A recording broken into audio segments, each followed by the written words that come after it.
I want to start by thanking everybody for coming out today. Really fired up about this class and where we are. And I just wanted to get together with you guys because I haven't seen you all in quite a while. And me and the staff have flown all over America. And since we were here, I thought we'd talk about the progress of the class and really how excited I am about this 2020 class. I think the thing that I have to make sure I hit on is how proud I am of this coaching staff and the recruiting department led by Alex Brown, and how this thing really came together. And according to all the experts, it's the highest rated class in Rice history. The other thing I'm very thankful for is these prospects, these student athletes and their parents, for choosing to be part of Flight School 2020 and really trusting the vision that we have, seeing the vision the same way, and trusting me and these coaches and wanting to jump in the boat and bring their talents and all the things they can offer to Rice University and jump in this class. The 4 new student athletes that will be joining us and the 17 others that we signed in December. The first one is going to be Gabe Taylor. He's a safety from Gulliver Prep down in Miami and a very dynamic kid. He was 5th in America this year in interceptions with 9 and returned 4 of them to the house. He's a guy that you see play all over the field, make plays all over the field. And he is the younger brother of the late Sean Taylor. And you see the instincts are the same, but Gabe is very much his own player. But we're excited as anything to have Gabe.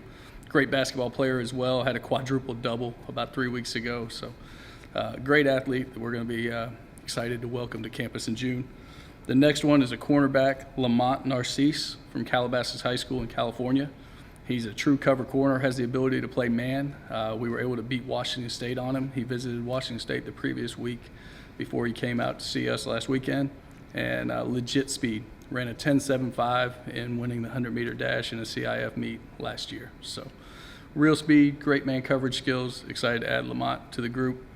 The next one is a linebacker, Jaron Banks, originally from Oregon. Played his junior college football at NIMI, New Mexico Military Institute, and was first team All-Southwest Conference in junior college. And we see him as an inside backer, the ability to really run and hit in the mold of an Antonio Montero. You know, we expect similar things for him, a guy that's going to be a ball hawk and really be able to be a speed to contact type linebacker.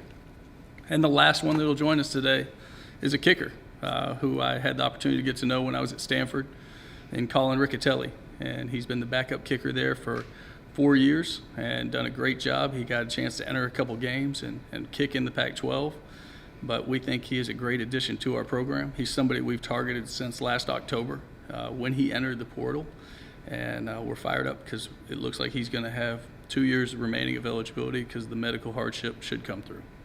So really excited, as I said, about this class. A couple housekeeping things before I open it up for questions. Isaiah Floyd has moved from the defensive line to the offensive line, and we will start him there in spring ball. And we're excited about having that big, strong rascal on the offensive side, although the defensive coaches aren't quite as enthusiastic about it. But it's great when you have players that are wanted everywhere, and Isaiah is one of those for us. Speaking of spring ball, we will kick it off Monday, February 24th. We will go Monday, Wednesday, and Friday, and then be able to give the guys a true day off on Sundays, which I'm really looking forward to. We'll go 3 weeks on, then we'll have spring break, and then we'll come back for 2, and it will culminate with the spring game on Friday, April 3rd. With that, I'd be happy to open it up for any questions. What does it say that this is probably the best recruiting class you've had or in Rice history? You know, it's just a testament. It's a testament to our administration for setting the table and giving us the resources to go coast to coast. It's a testament to our coaches and our recruiting department for finding them, and then people in academics that will give us their weekend, whether it's professors on this campus or Julie Griswold who come over here and talk to them about all the things that this Rice degree and these connections can do for them in their life. And then us showing them that we have an NFL curriculum here and we're going to win football games, and we show them exactly how and how they'll plug in. So I think it speaks to the village that it takes to recruit nowadays and the excitement that's around our program. It started with us winning those last 3 games and has rolled right into our off-season program and this recruiting class. Talk about Colin and where he projects on the depth chart. Well, Colin projects very high on the kicking depth chart because, as you know, there's a couple that aren't here anymore. So we have big hopes and high hopes for Colin, and again, that's why we targeted him in the first place. Kickoff specialist, perhaps, handling field goals. handling field goals, handling extra points is where we see him. We'll certainly give him an opportunity to handle kickoffs, but it's going to be a great competition to have those guys in. But the confidence we have in Colin Riccatelli, and talking to Coach Shaw and talking to Pete Alomar, who's the special teams coordinator at Stanford, the way they feel about him and the trust they have in him, that means the world to me. On Gabe Taylor, didn't play football his first 3 years of high school, and Sean Taylor's brother pops out of nowhere, and y'all snag him on National Signing Day. How does a kid like that fly under the radar, and how excited are you about his future? Matt, I couldn't be more excited about Gabe. And you talk about his recruitment, and I think it is the reason we were able to get him is because two reasons. He didn't play football till his senior year, and Cedric Calhoun, our defensive line coach who recruits South Florida for us, did a great job bringing him to the table. And, he has a great senior year, and the recruiting just really got in the way of his basketball schedule. So he didn't take a lot of trips.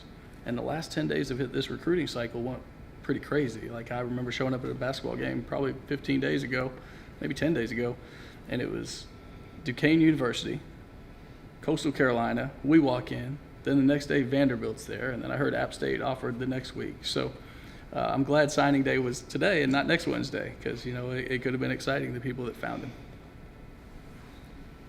And then with Gabe and other corner that you guys, Lamont Narcisse.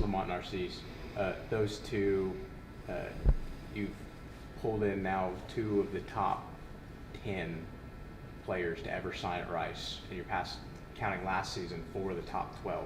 Wow. You talked about raising the floor and the ceiling. What do you feel the talent level is of the program right now on your journey? I think you're exactly right. We always knew we had to raise the floor and the ceiling, and I appreciate you saying that, because that's exactly what we've targeted since day one. And I think we've done that. I think you look around and you think about the strides our defense made last year and the big jumps they made in everything from total points to total yards, and the fact that we returned 20 of 22 starters there, and now you implement these guys that have unique skill sets, like maybe a little bit different speed than we're used to having in this program. And those things can only help. I mean, we're bringing in some very talented kids. Now, it's going to be up to Hans Straub and his staff, and then our coaches and how we develop it.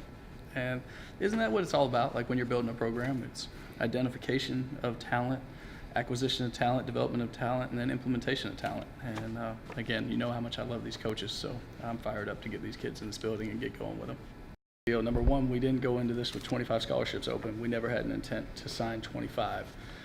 But it is getting closer to that number that we'll be able to. So we left a couple open. We've been very blessed on the grad transfer market, if you will, and there's a couple targets that we have. So the 2020 class is still very much in progress, and I would say that 2021 is off to a fabulous start also. We had a junior day on January 18th, and we had 25 prospects in from all over, some from California, some from Arizona, and a lot from the great state of Texas. And what we saw is that I'd say 15 of the 25 had Power 5 offers, still chose to come down here and see us. And a lot of it is the momentum that's just being built by this 2020 class.